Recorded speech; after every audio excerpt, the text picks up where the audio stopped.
Bien-aimés dans le Seigneur, nous poursuivons notre parcours de carême avec le combat spirituel. Aujourd'hui, nous allons parler du terrain ou du champ de bataille sur lequel se déroule le combat spirituel. Nous nous appuierons sur le combat du Christ Jésus lui-même contre le démon au début de son ministère public pour définir les lieux du combat spirituel. Les manœuvres du diable, nous le disions, sont multiples. Il s'agit de vexation, c'est-à-dire toutes sortes de maux, de maladies envoyées contre des gens.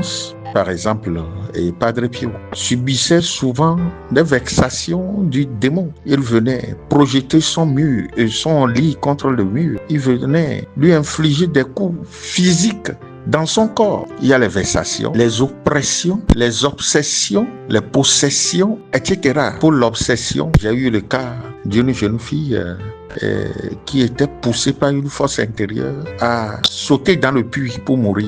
Il y a eu un cas d'une jeune fille qui est poussée comme une force à sortir de la maison et aller à la plage et à rentrer dans l'écume de la mer. Donc c'est une obsession au suicide.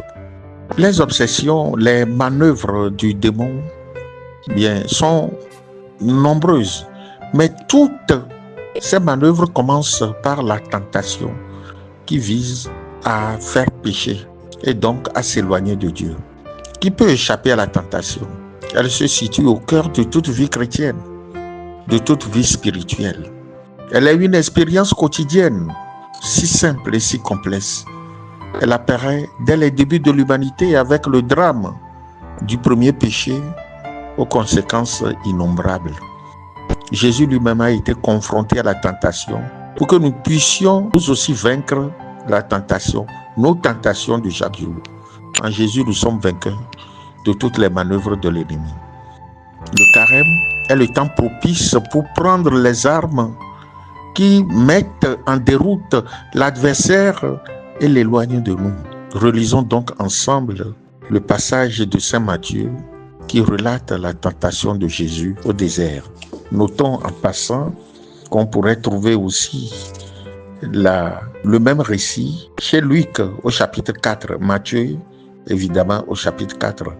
Chez Marc, c'est un récit très ramassé, très court. Lisons donc la version de Matthieu au chapitre 4, versets 1 à 11. En ce temps-là, Jésus fut conduit au désert par l'Esprit pour être tenté par le diable. Après avoir jeûné 40 jours et 40 nuits, il eut faim.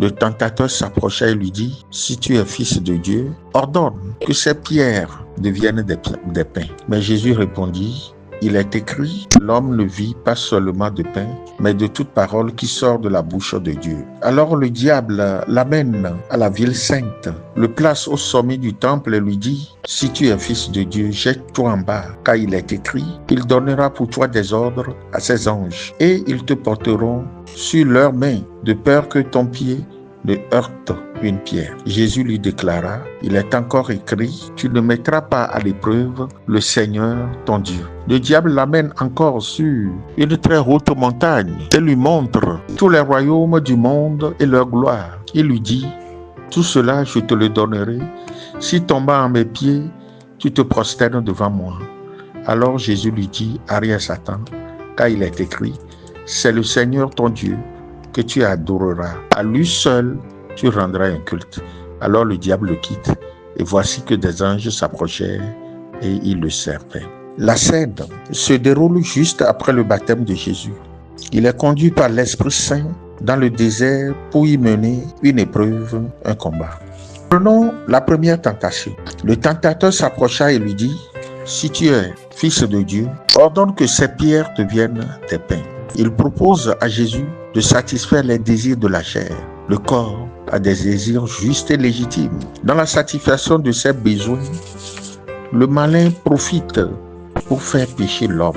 Les désirs qui découlent du fait que nous sommes des créatures charnelles ne sont pas des péchés en soi. Nous sentons tous à un moment le désir de manger, de boire, de nous vêtir, le désir du sexe, etc. C'est normal. Dieu nous a créés avec ces désirs.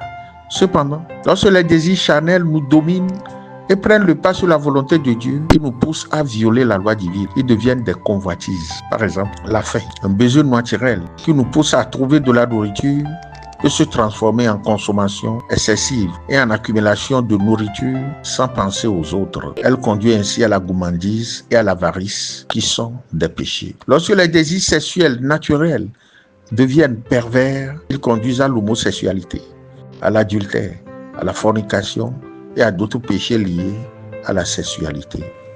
La satisfaction sans discernement des désirs du corps conduit au mal et à l'éloignement de Dieu. Le premier théâtre du combat spirituel est donc la satisfaction des désirs de la chair. Le moyen de combat est ici l'ascèse, le renoncement. Nous ne laisserons pas la convoitise de notre chair contrôler notre vie. Au contraire, nous choisirons de nous considérer comme des crucifiés avec le Christ, confère Galates 2, verset 20, afin de vivre dans la gloire de Dieu. La deuxième tentation, l'orgueil de l'esprit humain. Le diable amène Jésus à la ville sainte, le place au sommet du temple, le pinacle, et lui dit: si tu es fils de Dieu, jette-toi en bas, car il est écrit: il donnera pour toi des ordres à ses anges, et ils te porteront sur leurs mains, de peur que ton pied ne heurte une pierre. Le diable propose à Jésus de se jeter du pinacle, du temple de Jérusalem et de se faire sauver par Dieu à travers ses anges, c'est-à-dire d'accomplir quelque chose de sensationnel pour mettre Dieu lui-même à l'épreuve. Voyons d'ailleurs là où il place Jésus, au sommet du temple, au-dessus de l'endroit où se trouve Dieu. Il veut placer le Fils au-dessus du Père. On est en présence de l'orgueil de l'esprit humain qui se prend pour source de lui-même. Au cœur de cette tentation, il y a le désir d'instrumentaliser Dieu, c'est-à-dire de se servir de lui au lieu de le servir.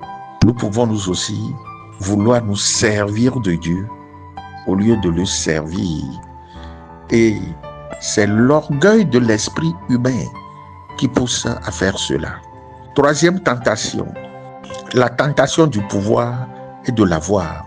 D'un seul regard, le démon fit voir tous les royaumes de la terre à Jésus et lui dit: je te donnerai tous ces pouvoirs et la gloire de ces royaumes, car cela m'appartient. Mais c'est faux. La terre appartient à Dieu. Chaque tentation porte une promesse de bonheur adossée à un mensonge. L'orgueil du pouvoir, c'est que ma volonté se fasse, que ma manière de voir se réalise. Et alors, je me mets au-dessus de Dieu. Ainsi, après avoir épuisé ces tentations, le démon s'éloigne de Jésus jusqu'à son agonie. Le chemin proposé par le carême répond aux trois formes de tentation et donc au champ où nous sommes confrontés au combat spirituel.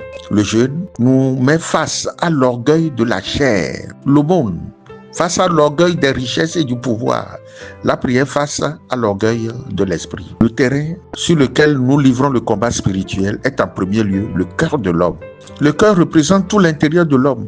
Il est le siège des affections, l'amour, le désir, la joie, la confiance, etc. Il est aussi le siège de la mémoire et des opérations intellectuelles où se joue la lutte entre le bien et le mal. La chair et l'esprit visant la transformation intérieure, c'est-à-dire la conversion. Ce champ de bataille invisible mais réel implique également la famille, la communauté et les pensées, ce à quoi nous pensons donc, face aux tentations et puissances des ténèbres. La lutte se déroule contre des puissances spirituelles maléfiques qui ne sont pas de chair et de sang. Reprécisons-le. Nous ne luttons pas contre des êtres de sang et de chair, mais contre les dominateurs de ce monde, de ténèbres, les principautés, les souverainetés, les esprits du mal qui sont dans les régions célestes.